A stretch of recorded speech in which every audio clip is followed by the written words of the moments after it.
예, 안녕하세요. 저 별이사 조아저씨 조혁근 별이사입니다. 자, 오늘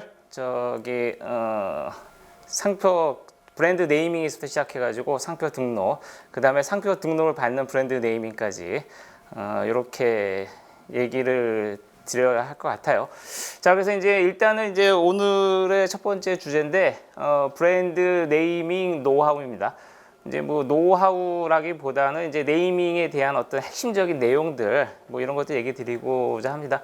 그러니까는 네이밍이라는 것이 브랜드 네이밍이라는 것이 이게 어떠한 기법적이나 그런 면들을 이제 생각하는 경우가 많은데, 근데 이제는 그 실질적으로 이 네이밍이라는 것도 어떠한 이게 학문적으로 축적된 분야예요. 학문적 축적된 분야이고 거기에도 이론들이 쭉 있습니다. 그래서 이제 그런 것에 바탕을 두고서 브랜드 네이밍을 우리가 어떻게 할 수 있을 것인가, 그거에 대해서 얘기 드려볼까 합니다. 자, 이제 제 소개를 좀 드려보면요. 저는 이제는 그 별이사 이거 이제 브랜드 쪽 일을 많이 했고요. 이제는 대학원에서 이제 브랜딩을 전공했습니다. 이제 경영대학원이죠. 그래서 이제 브랜딩을 전공을 했고, 그다음에 이제 라이선싱, 브랜드 라이선싱 이런 일들을 하고 있습니다. 그래서 이제 제가 쓴 책으로는 이제 브랜드 네이밍, 여기 보이는데 이거는 이제 제가 쓴 책은 아니고 역서죠, 역서. 번역한 책이고, 그다음에 그 브랜드 성공을 위한 상표 관리 이런 책을 썼습니다. 그래서 이제 연락처는 여기 있고요. 자, 그래서 얘기를 시작해 보겠습니다. 그래서 이제 저 같은 경우 이제 브랜드 상표 등록을 받는 브랜드 네이밍 TV라고 제 블로그도 있고 이제 유튜브도 있으니까 혹시 궁금하신 분들은 여기 들어오시면은 네이밍이나 상표 등록에 대한 얘기들을 제가 좀 얘기를 드리고 있습니다. 자, 그래서 이제 먼저 이제 브랜드에 대해서 이해를 하셔야 되는데, 브랜드 네이밍이니까 네이밍이라고 했을 때 네임은 이름이죠. 그래서 이제 브랜드는 이제 기본적으로는 이름입니다. 이름. 근데 이제 이 이름인데 이 이름이 왜 중요하냐? 이 이름이 왜 중요하냐면은 이것은 이제 연상을 익힌다는 거예요. 연상. 그래서 예를 들어서 나이키 같은 경우에 있어서는 이제는 마이클 조단, 타이거 우즈 이런 이제 스포츠 스타들을 기용을 해가지고 어떠한 그들에 대한 연상을 일으키면서 어떤 스포츠에 대한 열정 뭐 이런 것들을 일으키는 그러한 그 연상을 가지고 있죠. 그렇죠? 그래서 이제 이런 것들이 이제 브랜드인데, 그래서 브랜드라는 것은 어떻게 보면은 이름이라기보다 연상의 집합체로서 말을 하기도 합니다. 연상의 집합체인데, 근데 이제는 이 브랜드에 대해서 보면은 이제 한번 이름이니까 기본적으로 이름이 어떠한 역할을 하는지 이거에 대해서 얘기를 드려볼게요. 근데 이름이 만약에 이영숙, 이영규라는 이름이 있다고 생각을 해봅시다. 이영숙, 이영규라는 이름이 있다고 생각을 해보면은 어떻습니까? 이영숙이 좋습니까? 이영규가 좋습니까? 당연히 이영숙이 좋죠. 이제 이영숙, 이영규 있을 때 이영규는 귀자가 들어가니까 뭔가 좀 안 좋은 느낌이 생기죠. 그렇죠? 그래서 이제 그러면 이제 다시 한번 봅시다. 이영숙과 이영애를 생각해 봅시다. 이영숙과 이영애를 생각을 해보면은 이 경우에 있어서는 당연히 이영애가 좋겠죠. 그거는 이제 왜 그럴까요? 그건 이제 우리가 그 탤런트 이영애 씨를 우리가 잘 알고 있죠. 대장금으로 유명한. 그래서 이제 이영애 씨 하면은 뭐 대장금, 아름다운 우아함, 뭐 이제 이런 연상들이 막 떠오르게 되잖아요. 그렇죠? 그래서 이제는 그 우리가 이제 이영숙과 이영규에 비교했을 때는 이영숙이 더 좋고, 이영숙과 이영애를 비교했을 때는 이영애가 더 호감이 가는 이름이 돼버리잖아요. 그래서 이거에 대해서 이제 우리가 얘기하고 싶었던 건 뭐냐면은 그 브랜드라는 것은 이름인데 이 이름이라는 것은 연상을 가지는데 이 연상이라는 것은 두 가지 종류가 있다는 거예요. 두 가지 종류가. 이게 뭐냐면은 가장 기본적으로는 이름 자체가 주는 연상이 있어요. 이것은 이제 본래적 연상, 본원적 연상, 프라이머리 어소시에이션 뭐 이렇게 얘기하는 건데, 그러니까는 그 이영숙, 이영규 했을 때 우리가 이영숙이 이영규보다 훨씬 낫잖아요. 그렇죠? 그게 낫다 느껴지는 이유가 이영숙이 주는 연상이 이영규보다 훨씬 좋다는 거예요. 그런데 이영애라는 이름에 있어서는 우리가 더 좋은 연상을 가지게 되죠. 그건 뭐냐면은 그러니까 자연인으로서 이영애 그 자체로 했을 때는 그 이름에 대해서 만약에 이영애 씨가 전혀 탤런트도 아니었고 대장금에도 활동 안 했다. 그러면은 우리가 이영애의 이름에서 생기는 그 자체, 이름에서 가진 연상이 있을 텐데 그것이 이제 본래적인 연상이 되는 거고, 거기에 대해서 우리가 이영애 씨의 어떠한 그 배우로서 탤런트 활동, 작품들 이런 것을 접하게 되면서 우리가 이영애 이름에 대해서 어떠한 연상을 가지게 되죠. 어소시에이션, 그러니까 이름의 연상이 결합이 되어지는 거죠. 그렇게 되면서 생기는 연상, 그것이 2차적 연상입니다. 그래서 연상이라는 것은 두 종류가 있는 겁니다. 그래서 본원적인 연상하고 그 다음에 2차적인 연상, 그렇게 두 가지가 있게 됩니다. 그래서 그 브랜딩이라는 거는 뭐냐면은 그 브랜드에 결합되는 연상을 조작하는 거예요. 조작하는 겁니다. 이제 조작이란 거는 무슨 말이냐면 우리가 예를 들어 가지고 많은 분들이 아시겠지만은 코카콜라라는 브랜드가 있고 펩시콜라라는 브랜드가 있는데 우리가 블라인드 테스트를 하잖아요. 블라인드 테스트를 해놓고 보면은 뭐 코카나 그 코카콜라나 펩시콜라나 우리가 그 두 개에서 어떤 제품의 품질 이런 것들에서 차이는 별로 느끼지를 못해요. 그럼에도 불구하고 우리가 실제로서의 제품 판매율을 봤을 때는 코카콜라가 훨씬 높죠. 그리고 펩시가 코카콜라를 이기지를 못하고 있잖아요. 이제 그런 건 생긴 건 뭐냐면은 코카콜라 같은 경우에 있어서는 거기에 형성되어 있는 브랜드 연상, 그래서 이제 브랜드 연상에 따른 소비자 가진 이미지, 브랜드 이미지가 펩시보다 훨씬 강력한 것입니다. 그래서 코카콜라를 먹었을 때 우리가 그냥 눈 가리고 이거 콜라다 하고 먹었을 때는 우리가 그냥 펩시나 코카나 구별을 못 하는데 이 브랜드를 보고 하면 맛이 변해요. 이 연상에 따라 가지고 맛조차도 변해버리는 겁니다. 그래서 이렇게 어떠한 그 이름에 대해 가진 연상을 조작하는 것이 바로 브랜딩입니다. 그래서 그 브랜딩을 통해 가지고 우리가 제품의 호감도를 높이고 그렇게 함으로써 어떤 제품의 판매를 촉진하고 이렇게 하는 이런 일련의 활동들, 이런 것이 다 브랜딩이 되는 겁니다. 이런 것이 브랜딩이 되는 건데, 근데 이제는 그럼 브랜드 네이밍이라는 건 뭐냐면은 브랜드 네임에 그 연상이 결합이 되는 거예요. 아까 이영애라는 그 이름 자체는 우리가 전혀 몰랐다. 그랬을 때 이영애는 이름이 있는데 거기에 이영애 씨의 어떠한 배우로서의 활동이 결합이 돼서 우리가 연상이 생기는 거잖아요. 그런 것처럼 이 제품에 대해서 이름이 있고 그 이름에 대해서 우리가 그 마케팅 활동들이 이루어남으로써 거기에 대해서 연상이 담겨지는 거죠. 그래서 브랜드 네임이라는 건 뭐냐면 연상이 담겨지는 그릇입니다. 그릇. 그러한 그릇이기 때문에 이 그릇을 잘 지어야 돼요. 그러니까 예를 들어 가지고 조금 좀 미안한 말이 될 수 있지만 만약에 이름이 이영규였다. 이영규. 만약 이런 이름이었다 그러면은 그 좋은 아름답고 우아한 이미지를 담기는 좀 어려울 수 있겠죠. 그렇죠? 그래서 이제 그런 것처럼 이름 자체가 어떠한 연상성을 잘 담을 수 있는 그러한 이름을 지어야 되는 겁니다. 물론 이제 1차적으로 이름 자체가 연상성을 또한 가져요.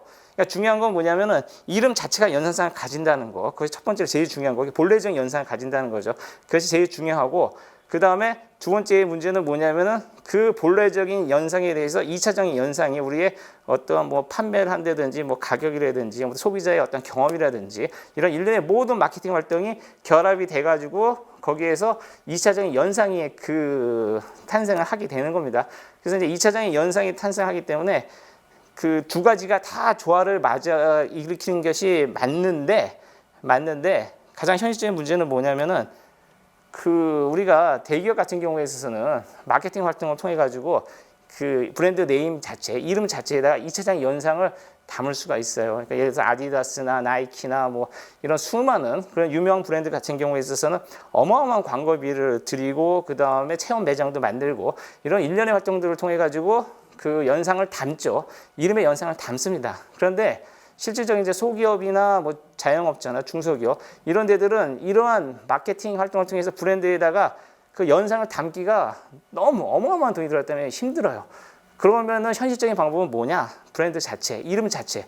이 본래적 연상이 되게 중요하다는 거예요. 이름 자체가 본래적인 연상을 잘 지을 수 있는 그런 이름을 지어야 되고 그렇게 함으로써 우리가 그 브랜드에 대한 긍정적인 연상을 일으킬 수가 있는 거고 마케팅 비용을 줄일 수가 있는 거죠. 그래서 이제 좋은 브랜드 네임이란 건 뭐냐면은 우리가 마케팅의 효율을 최대화시킬 수 있는 이름이다. 이렇게 얘기를 할 수가 있습니다. 그게 이제 좋은 브랜드 네임입니다. 그래서 이제는 브랜드라는 건 연상이라고 그랬는데 한번 우리가 그 이름들 한번 쭉 볼게요. 이제 여기 보면 이제 네슬레라는 이름이 있지 않습니까? 네슬레. 그 다음에 워크맨, 다이아드, 그 다음에 에너자이저, 청정원, 딤체, LG트론, 윌, 쿠쿠, 듀오백, 아임리얼 이렇게 13개를 했는데 이 이름들이 어떠한 연상성을 목적으로 두고서 이름을 지었을까? 그러니까 브랜드 네이밍을 잘하기 위해서는 좋은 브랜드 네임이 어떻게 만들어졌는지 그 이유를 어떻게 만들어졌는지 안다 그러면 우리가 그 방식을 쫓아가지고 우리도 좋은 브랜드 네임을 만들 수가 있죠. 그래서 한번 이런 것들 살펴볼게요. 그래서 이제는 처음에 네슬레 같은 경우 식품 브랜드로 되게 유명한 거죠. 그래서 식품 브랜드 되게 유명한 건데 이 네슬레는 원래 기본적으로 이유식에서 시작을 했어요. 근데 네슬레라는 거는 뭡니까? 이게 원래는 그 네스트, 저기 둥지라는 뜻이죠. 둥지. 그리고 요 로고도 보면은 새가 둥지에 있어서 어미 새가 새끼 새를 돌보는 그림이잖아요. 그래서 이제 이 네슬레가 가지는 원래 목적은 뭐냐면은 그 돌봄입니다. 돌봄. 우리가 그 어미 새가 새끼 새를 돌보듯이 돌본다. 그래서 뭐 우리나라 사람들한테 네슬레라는 게 좀 그 단어가 익숙치 않으니까 우리가 이제 그 어떠한 그런 연상성이 안 생길 수도 있지만은 이 원래 스위스, 스웨덴 이쪽에서 네슬레라는 것이 돌봄의 연상이 생기는 거기 때문에 그 로고 자체도 어미새가 새끼새를 돌보는 그러한 로고를 붙임으로 해가지고 네슬레에서 돌본다. 그래서 이건 원래 이유식 브랜드였습니다. 이유식 브랜드이기 때문에 이렇게 네슬레라고 지은 거죠. 그 다음에 지금은 아시는 분들은 아실 거고 젊으신 분들은 어떨지 모르겠는데 워크맨이라고 있죠. 워크맨이라는 게 소니에서 나왔던 거고 소니를 전 세계적인 기업을 만들어줬던 빅히트 제품이죠. 그래서 이제 이거는 지금 그 당시 녹음 테이프, 카세트 테이프를 이어폰을 끼고 걸으면서 들을 수 있는 그런 제품 이름에서 워크맨. 걷는다. 그래서 걷는 사람. 그래서 워크맨이라고 이름을 지었고 그 당시에 있어서는 상당히 획기적인 브랜드 네임이었죠. 그 다음에 이제 배터리에 대해서 다이하드. 뭐 요 같은 경우에 있어서는 뭐 누구든지 아시겠죠. 다이하드. 요거는 뭐 그 배터리가 오래 간다. 이런 의미를 주기 위한 거겠죠. 저기 에너자이저 같은 경우에 있어서는 저거죠. 에너자이저는 마찬가지로 건전지 브랜드죠. 배터리 브랜드인데 이것도 힘이 세다. 그래서 이제 이거 같은 경우는 광고 같은 경우에 보면은 그 백만돌이라고 하는 캐릭터를 만들어 가지고 뭐 100만 번 저기 푸시업을 하는 그런 걸 통해서 브랜드 이미지를 더 강화하고 있죠. 그다음에 청정원 같은 경우에서는 식품 브랜드인데 요 같은 경우에 있어서는 그 청정원 깨끗하고 맑다. 풀청 그다음에 그 정화하다, 깨끗하게 정자를 쓴 것에서 청정원, 청정함의 어떤 원천이다 이런 의미에서 청정원이라고 지었던 거죠. 근데 김치 같은 경우에 있어서는 이거는 이제 아시다시피 김치 냉장고 브랜드인데 김치의 고어를 사용해가지고 김치에 들으면은 김치가 바로 연상될 수 있게 이렇게 네임을 한 케이스가 되고요. 그다음에 이제 LG 트롬 같은 경우는 드럼 세탁기죠. 이건 이제 트롬 메일이라고 해서 도고에서 온 건데 드럼이 트롬 메일입니다. 트롬 메일인데 여기서 트롬자를 사용을 해가지고 그 드럼 세탁기의 이름을 지었죠. 근데 이제 여기서 트롬이라는 게 가지는 그 어감이 있잖아요. 독일어에서 어떤 딱딱하고 뭔가 각이진 것 같은 그런 느낌이 들면서 뭔가 이게 제품이 튼튼하고 오래갈 것 같은 그런 이미지도 많이 주고 있죠. 그 다음에 위라는 건 이제 닌텐도에서 나온 게임기 관련 브랜드인데 요거는 어떤 연상을 주려고 지었을까요? 요거는 이제 그 뭐 정확하게 그 문헌은 없고 정확하게 이것이 이 위라는 게 지은 이유가 이거다. 라는 건 없지만은 제가 이제는 추측을 해보면은 위라는 건 WE, 위죠, 우리라는 것을 그 발음을 그대로 쫓아와서 위라고 지은 거죠. 그래서 이제 이렇게 지음을 해가지고 모여가지고 함께 즐기는 게임기라는 거. 닌텐도라는 게 혼자서 하는 게 아니고 여러 명이 다 즐기는 게임기잖아요. 그래서 가족끼리 즐긴다, 우리가 즐긴다 이런 의미에서 위라고 지었다고 볼 수 있습니다. 그 다음에 이제 윌이라는 거는 이것도 마찬가지예요. 위하고는 비슷한 건데 위죠, 위에 좋은 요구르트니까는 그거를 윌자를 써가지고 위를 간접적으로 연상시키기 위해서 지은 거죠. 그래서 그 위라는 그 요구르트도 있죠. 그런 경우는 이제 직접적으로 위라는 걸 쓰는 거고, 그다음에 쿠쿠라는 것은 쿡이라는 거, 우리가 쿡이라는 걸 이용하고 그 다음에 뻐꾸기 요거하고 결합해서 쿠쿠라고 이런 이름을 지은 거죠. 이거는 이제는 그 저희 밥솥이죠, 밥솥. 듀오백 같은 경우에 있어서는 그 뒤에서 이제 그 의자에 받침이 두 개가 붙어가지고 잘 받쳐준다 해서 듀오백이라고 지은 거고, 그 다음에 이제 이거 I'm real, 풀무원 I'm real 같은 경우에 있어서는 이거는 내가 그 진짜다, 진짜 자연상이다. 요거를 강조하기 위해서 이렇게 연상을 만든 거죠. 그래서 이제는 이 이름들이 I'm real이나 뭐 이런 이름들이 전부 다 어떠한 연상성을 일으킵니다. 그래서 그 연상성을 목표로 해가지고 다 지어진 이름들이고 광고 성적 활동도 그 연상성을 강화시키는 그런 식으로 해서 이루어지는 거죠. 자, 그래서 이제 브랜드 네임에 대해서는 기본적인 좀 지식들이 좀 필요한데, 뭐 이제 브랜드 하이어러키, 브랜드 책이라든지 브랜드 구조, 브랜드 스트럭처 이런 거에 대한 이해가 있어야지 네이밍을 잘 할 수 있는데, 근데 이제 이건 뭐 이제 보통의 경우 어느 일정 수준 이상의 대기업 같은 경우에서 이런 게 필요한데, 소기업이나 자연기업은 이제 그 브랜드 구조나 하이어키가 되게 간단하기 때문에 뭐 거기에 대한 이해가 그렇게 필요할 것 같지는 않고요. 뭐 다음 기회가 된다면 얘기를 하고, 그다음에 이제 브랜드 네이밍 스펙트럼이라는 게 있어요. 이제 뭐냐면은 이름 같은 것이 아까 이제 I'm real 같은 경우에서는 난 진짜다 이렇게 디스크리티브하게 설명을 해주는 그런 이름들이 있는 거고, 여기서 더 나아가지고 그 무슨 비자, 퓨마, 청정원 이런 것들은 우리가 바로 설명해 주는 건 아니고 그것에 대해서 어떤 연상성을 주는 어떤 암시적인 그런 거죠. 그러니까 비자 같은 경우에 있어서 우리가 비자 이거 들고 가면 어디서든 쓸 수 있다. 이래서 이제 크레딧 카드의 네임이 된 건데, 그래서 이런 것들은 이제 어소시에이티브, 연상적이다 이렇게 얘기하고, 근데 코닥이나 엑슨, 뭐 디오스, 근데 구글 뭐 이런 이름들은 세상에 없던 걸 새롭게 만든 이름이죠. 조어다. 이제 이거를 뭐 영어는 프리스탠딩 뭐 이렇게 얘기하는데 조어죠. 코인드. 이거 주저된 이름이다. 뭐 이런 식으로도 얘기합니다. 그 다음에 이제 분류 방법 중에는 설명적, 암시적, 임의적, 그다음에 조어 이렇게 네 단계로도 나누는데, 뭐 힘이 센 자전거가 있는데 이게 힘이 센 자전거예요. 그럼 힘 센 자전거 이렇게 이름을 붙일 수도 있겠죠. 이런 건 이제 아주 설명적인 이름이 되는 거고, 그 다음에 하이 센. 그래서 힘이 세다는 것을 우리가 좀 암시적으로 표현했죠. 암시적 이름이 되는 거고, 그 다음에 힘이 세다는 것을 우리가 독수리라는 단어로 표현했습니다. 그래서 독수리 중에서도 그 불어를 사용해서 라파체.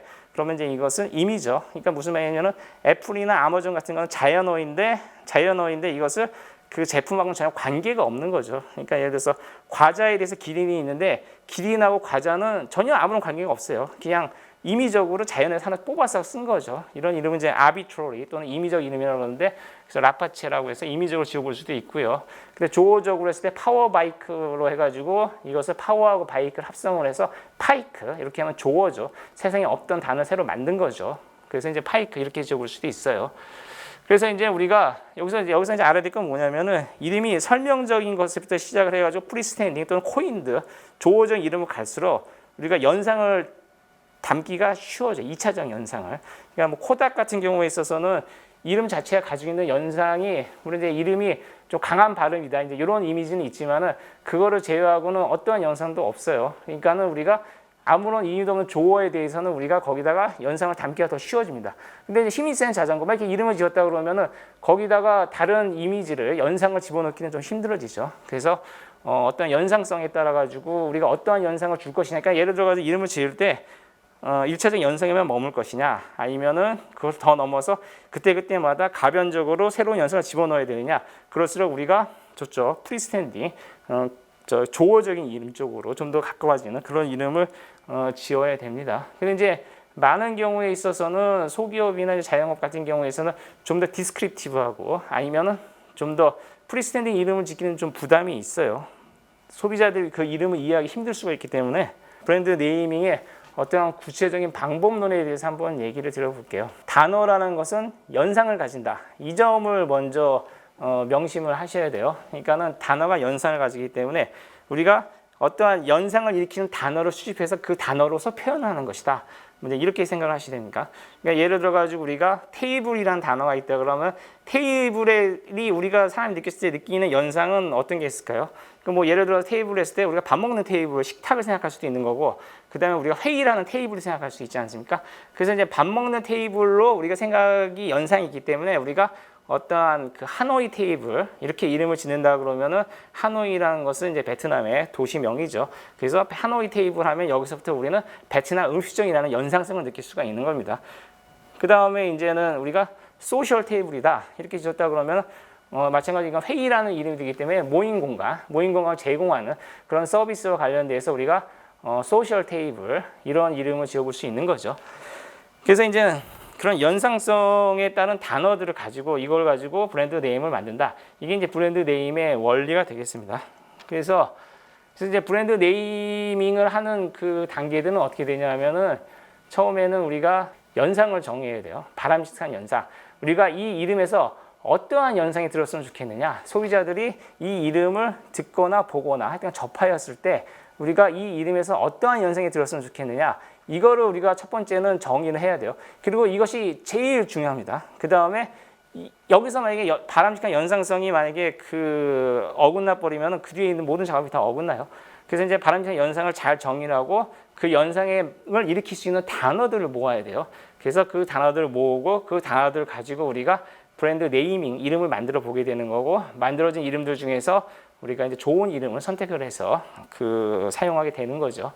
이런 단계들을 거치게 되는데 한번 예를 들어 보면은 이거 이제 실제 있었던 예인데 그 전기 자전거에 대한 브랜드 네이밍 이거에 대해서 얘기를 해볼게요. 이제는 그 전기 자전거가 있는데 이제는 이게 이 제품이 어떠한 특징이 있냐면은 이 제품은 이제 토크가 엄청 셉니다. 토크가 이제는 회전력이죠. 회전이 엄청 세가지고 이 전기 자전거는 경사도 거뜬히 확 올라가고 속도도 많이 빠르고 이러한 특징을 가지는 거고, 그래서 이 전기 자전거의 그 창업자시죠. 창업자께서는 이제 요 이름을 짓는데 이런 부분을 알리고 싶다. 우리 거는 토크도 좋고 그다음에 경사도 빨리 속도도 빠르다. 이런 거 알리고 싶다. 그러면서 이제 이름을 지으시려고 했는데 처음에 지었던 이름이 보면 프리휠, FREWHEE. 그래서 이제 뭐 자유롭게 돈다. 그다음에 제로 앤 탑 뭐 이런 이름을 지으셨어요. 프리휠이라는 것은 어떤 그 바퀴가 도는 데서 좀 이렇게 자연스럽게 돌리는 어떤 기술적 특성이고, 제로 앤 탑도 그 힘이 빵에서부터 기어의 단위 0에서부터 탑까지 빠르게 올라간다. 뭐 이런 걸 표현하고 싶었는데 제로 앤 탑이나 프리휠 이런 이름 가지고서는 우리가 그러한 연상성을 주기는 힘들죠. 그래서 이제 연상성 뭘 줄 것이냐 이거를 좀 고민을 해야 돼요. 그래서 이제 고민을 하다가 준 건 뭐냐면은 힘이 세다. 즉 힘이 세다는 이러한 연상을 주는 이름을 만들자. 그래서 바람직한 연상의 정의는 힘이 세다가 됩니다. 그래서 이제 힘이 세다는 연상을 줄 수 있는 단어들을 모아야 되는데, 그래서 모아줬던 게 힘, 파워, 독수리, 탱크, 세다, 강하다, 뭐 이제 이런 것들이 모아지는 거죠. 그래서 이제 그러면 이런 게 모아져서 이거 갖고 이제 네이밍을 하는 겁니다. 그래서 네이밍을 하는 건데, 그래서 우리가 이제 힘이다. 힘에 갖고 이제 독일어, 임의적으로 아까 아비트로이라는 말을 썼잖아요. 임의적으로 찾다 그러면 힘에 대해서 독일어 찾아보니까는 마하트라는 게 있습니다. MACHT. 그래서 이제 마하트라는 이름 같은 경우도 한번 생각해 볼 수 있는 거고, 그 다음에 독수리라는 거에 대해서 라파치라는 걸 생각해 볼 수 있고, 그 다음에 힘이 세다. 이거를 영어식으로 표현해서 HIMSSN, 힘센 이렇게 만들어 볼 수도 있고, 아니면 힘존. 그래서 HIMZHON 이렇게 만들어 볼 수도 있고, 그 다음에 센을 가지고 이제 좀 생각을 하다 보니까 어떤 게 드냐면은 그냥 단순히 그 당시에 센바이크라는 이름도 나왔었는데, 요거는 이제 상표 검색에서 문제가 있어서 탈락이 됐던 건데, 센바이크에서 조금 더 나아가 생각을 해보니까 이게 힘이 센데 그냥 센 게 아니고 진짜로 세다. 그래서 이제 이것을 압축해서 진센이라고 이제 이름을 만들어 봤었죠. 근데 이제 이 진센에서부터 이 이름이 또 진화를 해가지고 참센이라는 게 나왔어요. 진짜로 세다. 여기서 더 나가서 참으로 세다 했을 때 참이라는 게 CHARM으로 해가지고 차밍, 어떤 매력이 있다. 그래서 매력 있고 힘이 센 자전거. 그래서 참센. 그래서 이제 참센이라고 이름이 지어졌습니다. 그래서 이렇게 이제는 연상성을 정의를 하고 그 연상에 해당되는 키워드를 모으고 그 키워드를 가지고 이름을 만드는 것이 그 네이밍의 단계가 되겠습니다. 그래서 이제 만들어진 이름에 대해서 과연 우리가 생각했던 연상성이 있느냐 이거를 또 조사를 해봐야죠. 조사를 하는데 이제 독단적으로 하면 안 되고 사람한테 많이 물어봐야 됩니다. 그래서 이제는 샤워기 같은 경우에 있어서 이제 단순하게 퓨어라는 것도 이제 샤워기에서 물이 순수하다 이렇게 할 수 있는데, 이 퓨어라는 단어를 가지고서도 우리가 퓨어리스트, 퓨리풀 같은 경우에 이제 퓨어에다가 이게 꽉 찼다. 그러니까 순수함이 꽉 찼다. 그래서 퓨리풀 이렇게 지을 수도 있고, 퓨린 같은 경우에 있어서는 퓨어를 동명사형으로 한 거죠. 그 다음에 비타 퓨어, 이건 이제 비타민 함유된 그런 샤워기죠. 그 다음에 퓨어 스킨에 대해서 퓨리 스킨 이렇게 지어볼 수 있죠. 이것도 제가 이제 한번 상표 등록된 거 찾아본 겁니다. 그 다음에 브랜드 네이밍 분석에 있어서 제일 중요한 거는 뭐냐면은, 브랜드 네이밍에서 제일 중요한 거는 바람직한 연상을 정의하는 거예요. 그게 제일 중요합니다. 그래서 지금 제가 예를 들어보면 요건 이제 여기 보이는 게 뭐냐면은 이게 들고 다니는 휴대용 저 키보드인데, 이렇게 불을 딱 켜면은 빛이 쫙 나가지고 키보드가 이렇게 빛으로 만들어져요. 그럼 이걸 따닥따닥 치면서 키보드를 할 수 있는 건데, 저 브랜드 이름이 매직큐브였어요. 매직큐브. 근데 제가 이제 저 브랜드를 들고 생각이 있는 건 뭐냐면은, 매직큐브라는 것이 저것이 좋은 브랜드일까? 그러니까 매직큐브에서는 어떠한 연상도 들지는 않거든요. 이 제품의 특징이 드러나지 않아요. 그러니까 이거 같은 경우에 있어서는 어떠한 빛으로 만드는 키보드라는 그러한 연상을 줄 수 있는 그런 것을 초기에 정의를 했어야 되는 거고, 뭐 예를 들어서 빛이라든지 아니면 빔이 나와서 키보드가 만들어진다 그래서 BEAMK 뭐 이런 식의 이름을 만드는 것이 훨씬 좋지 않았을까, 뭐 이런 생각을 해봅니다. 자, 그래서 브랜드 네임을 평가할 때는 발음이 좋은지 편한지, 그 다음에 읽기가 좋은지, 그 다음에 의미가 있는지, 독특한지, 친근한지 이거 보는데, 이제 여기서 당연히 발음이 쉽고 편해야 되는데, 가독성이라는 건 뭐냐면은 브랜드를 사람들이 읽었을 때 읽기가 힘든 경우가 있어요. 그러니까 예를 들어서 우리가 그 LG 자이 같은 경우에서 XAI로 표현을 하는데 그건 이제 대기업이니까 XAI로 써놓고 자이 읽으니까 소비자를 교육시켰죠. 그 교육의 결과로 있어서 우리가 XAI를 보면 자이라고 읽을 수 있지만 사실 XAI로 보면은 이걸 샤이라고 읽어야 될지 뭐라고 읽을지 알 수가 없어요. 이런 것들은 가독성이 떨어지죠. 그래서 이제 그런 일은 대기업만 했을 수 있는 거고 아니면은 이제 뭐 소기업이라고 해도 뭔가 나름대로 그 의미를 알릴 수 있는 방법이 있다면은 그걸 읽힐 수 있는 방법 알릴 수 있다면은 사용할 수 있겠죠. 그래서 결론적으로 브랜드 네이밍은 제가 이제 경험적으로 이렇게 쭉 보면은 한 달 정도 이상의 기간을 잡으셔야 됩니다. 그 정도를 잡아야지만이 이 좋은 이름을 만들 수가 있고 이 네이밍 하는 기간이 결코 네이밍할 때 많이 괴로워요. 좋은 이름이 안 생각나고 머릿속에 한 달 내내 괴롭습니다. 그러다 이제 어느 순간에 탁 트이면서 좋은 이름이 나옵니다. 한 달 정도는 고생을 하셔야 됩니다. 자, 그래서 오늘 브랜드 네이밍 노하우 거기에 대해서 말씀드렸습니다. 감사합니다.